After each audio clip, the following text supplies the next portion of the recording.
Alors en fait, dans chaque chapitre de l'ouvrage, comme on l'avait fait précédemment, on fait une sorte de face-à-face entre une image du passé et une image du présent. Là, je vais vous parler de la relation qu'on a établie entre 1956 et 2014, c'est-à-dire entre Budapest, la Hongrie, et la Crimée. On s'est posé les questions, on a posé les deux phénomènes historiques. En fait, qu'est-ce qui se passe? En 1956, il y a un soulèvement populaire et le gouvernement hongrois décide de sortir du pacte de Varsovie, c'est-à-dire de sortir du giron de l'espace soviétique. Ce qui insupporte évidemment Moscou, et la réaction est assez rapide puisque Moscou envoie des avions pour bombarder, une artillerie et plusieurs milliers, je crois que c'est 6000 tanks, qui vont rentrer dans Budapest début novembre 1956 pour rétablir l'ordre. Qu'est-ce qui se passe en 2014? Poutine envoie... Alors, c'était clairement des militaires soviétiques qui étaient arrivés à Budapest, qui ont changé le gouvernement.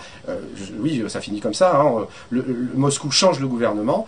Qu'est-ce qui se passe avec Poutine? C'est un petit peu plus pervers d'une certaine façon, parce que ce sont des militaires russes, mais qui n'ont pas les décorations pour qu'on puisse les repérer. Donc c'est une sorte de coup d'État, on va dire, caché. Et en même temps, tout le monde savait en 2014 que c'était des militaires russes. Et il se passe la même chose. Poutine instaure une loi décrétant l'annexion de la Crimée. Il y a le problème de l'Ukraine aussi qui est à côté. Et aussi l'accès au port de Sébastopol qui donne lui-même, qui est une ouverture sur la mer Noire et qui est une plaque tournante économique extrêmement importante.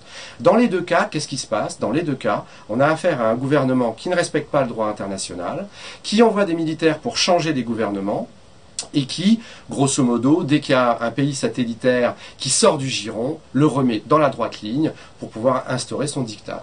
Donc c'est là où, si vous voulez, la comparaison est intéressante. Elle dépasse en réalité la conjoncture de l'histoire. On sort de la conjoncture d'une certaine façon pour arriver à des archétypes, à des modèles de comportement autoritaire, on va dire, et qui sont extrêmement équivalents.